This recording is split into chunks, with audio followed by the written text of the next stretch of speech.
ഇന്ന് തന്നെ ഡൗൺലോഡ് ചെയ്യൂ. കാണൂ നിങ്ങളുടെ ഫേവറേറ്റ് ഷോസ്.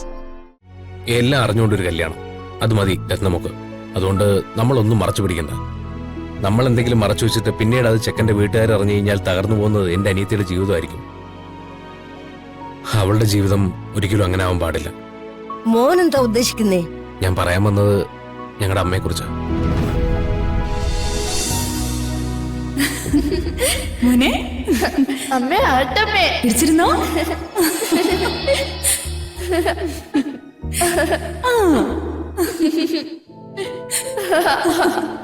ആ വയോ വയോ. അമ്മേ നല്ലോണം ആട്ട്.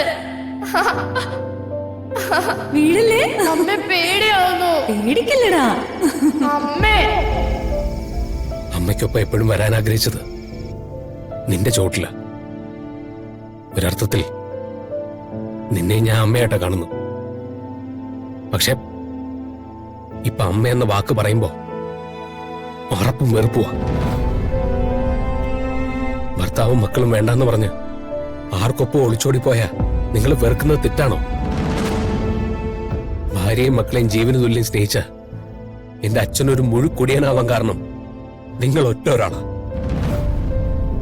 ആ മനുഷ്യന്റെ മനസ്സ് വേദനിപ്പിച്ച് നിങ്ങൾക്ക് ദൈവം കാത്തുവച്ചിരിക്കുന്ന ശിക്ഷ അനുഭവിച്ചു തീർത്തിട്ട് ഈ ഭൂമിയിൽ നിന്ന് പോവാവുന്ന ഞാൻ എപ്പോഴും പ്രാർത്ഥിക്കുന്നത്. പിന്നെ നിങ്ങൾ പോയെന്ന് കരുതി എന്റെ അനിയത്തിമാര് അനാഥരായിട്ടൊന്നുമില്ല. അവർക്ക് ഞാനുണ്ട്, അവരുടെ ഈ വല്യേട്ടൻ.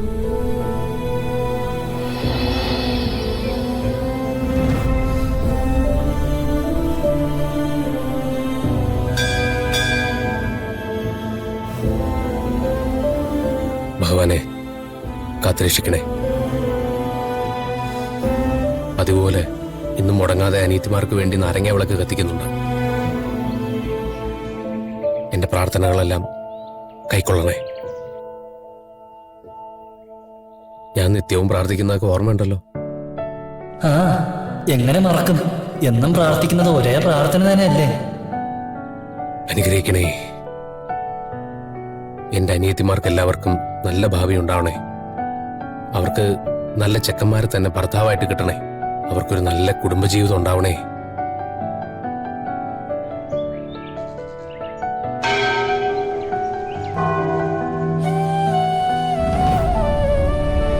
കർത്താവേ, എന്റെ പ്രാർത്ഥന കൈക്കൊള്ളണമേ. അമ്പലമായാലും പള്ളിയായാലും ഗിരിയേട്ടന്റെ പ്രാർത്ഥന ഒന്ന് തന്നെ.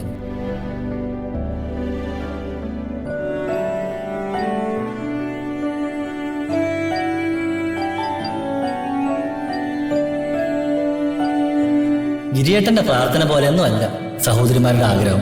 പാവപ്പെട്ട കുട്ടികൾക്ക് വേണ്ടി ഫീസ് ഇല്ലാതെ പഠിപ്പിക്കുന്ന ഒരു സ്കൂൾ തുടങ്ങാനാണ് രത്നയുടെ ആഗ്രഹം. രശ്മിക്കാണെങ്കിലോ പോലീസ് ഓഫീസറാണ്. റാണിക്ക് സ്വന്തമായിട്ട് ഹോട്ടൽ തുടങ്ങണം. പിന്നെ കുഞ്ഞിക്കാണെങ്കിലോ പേരും പ്രശസ്തിയുള്ള വലിയൊരു സിനിമാ നടിയാണ്. ഗിരിയേട്ടൻ ഇതെല്ലാം അറിയാം. പക്ഷേ മൂപ്പരറിഞ്ഞ ഭാവം കാണിക്കില്ല. സഹോദരിമാരുടെ സ്വസ്ഥ ജീവിതം, അത് മാത്രമാണ് മൂപ്പർക്ക് പ്രധാനം.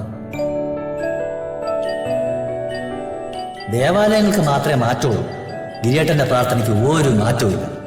സഹോദരിമാരെ ഒന്നാഗ്രഹിക്കുന്നു, ഗിരിയേട്ടൻ മറ്റൊന്നാഗ്രഹിക്കുന്നു.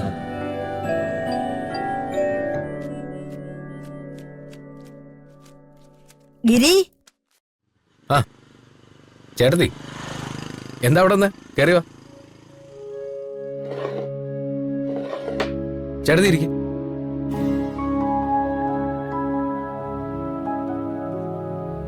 സുഖമാണോ കുഞ്ഞെ? ആ, അങ്ങനെയൊക്കെ അങ്ങ് പോകുന്നു ചേട്ടത്തി. ഞാൻ ചേട്ടത്തിയെ കാണാൻ വേണ്ടി ഇരിക്കായിരുന്നു. അപ്പൊ മനസ്സ് മാറിയോ?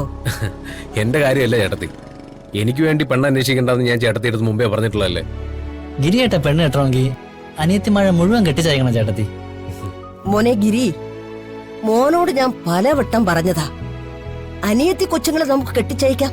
അതിനിടയില് മോന്റെ കാര്യം കൂടെ നോക്കിയില്ലെങ്കിലേ മൂക്കില് പല്ല് കിളിർക്കും കേട്ടോ. അന്നേരം കെട്ടാൻ പാകത്തിനുള്ള പെമ്പിള്ളർ നോക്കി ഇറങ്ങിയാലേ ചൊവ്വും വരെയുള്ള ഒന്നിനെയും കിട്ടത്തില്ല. അതോർത്ത് ചേട്ടത്തി വിഷമിക്കണ്ട, എന്റെ കാര്യമല്ലേ, അത് ഞാനങ്ങ് സഹിച്ചു. അല്ല, ഇനി വല്ല കൊച്ചിനെയും കണ്ടുവച്ചിട്ടുണ്ടോ? ചേട്ടത്തെ അതൊക്കെ വിട്. ഞാൻ പറയാൻ വന്നതേ എന്റെ മൂത്ത അനിയത്തിയുടെ കാര്യ. നമ്മുടെ സ്കൂൾ ടീച്ചർ രത്ന എന്നല്ലേ കുട്ടിയുടെ പേര്? അത് തന്നെ. എനിക്ക് തെറ്റൂല. എങ്ങനെ തെറ്റാനാ? കെട്ടിക്കാൻ പ്രായമുള്ള സകല പെണ്ണിന്റെയും ചെക്കന്റെ പേരും മേൽവിലാസവും ഈ ഡയറിക്കകത്ത് കാണൂലേ?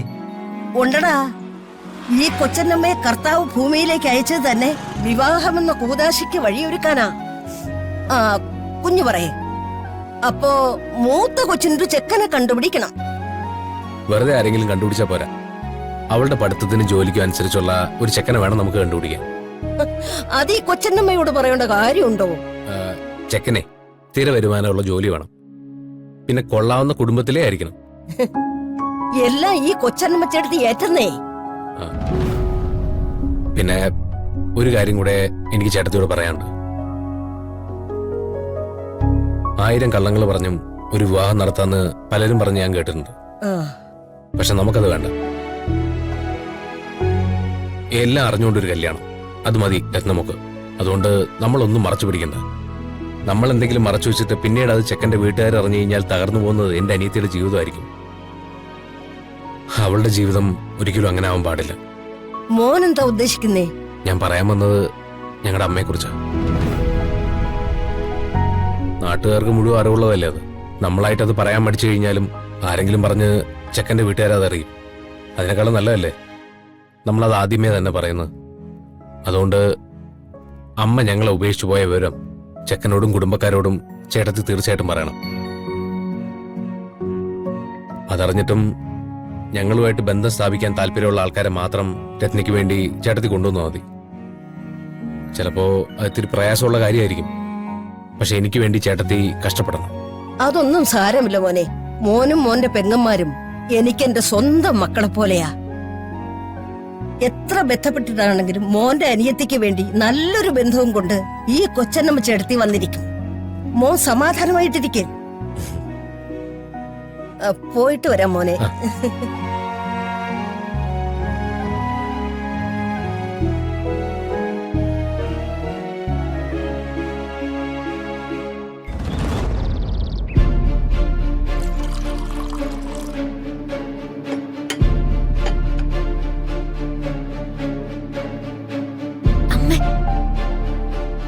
അമ്മേ,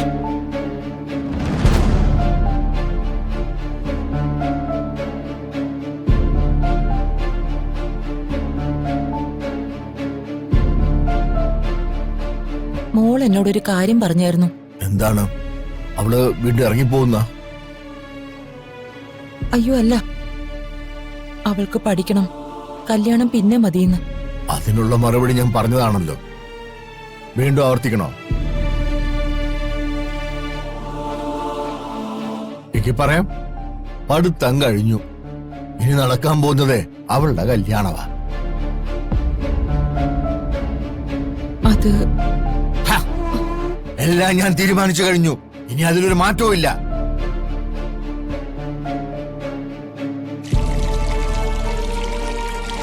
മുതലാളി,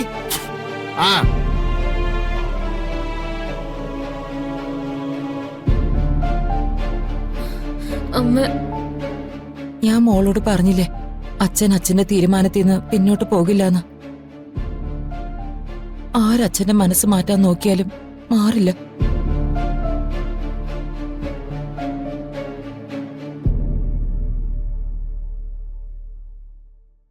ഞാൻ വന്നത് എന്റെ മകളുടെ കല്യാണക്കാര്യം പറയാനാ. അതെയോ? എവിടുന്നാ ചെക്കൻ? ശേഖരപുരത്തുനിന്നാ.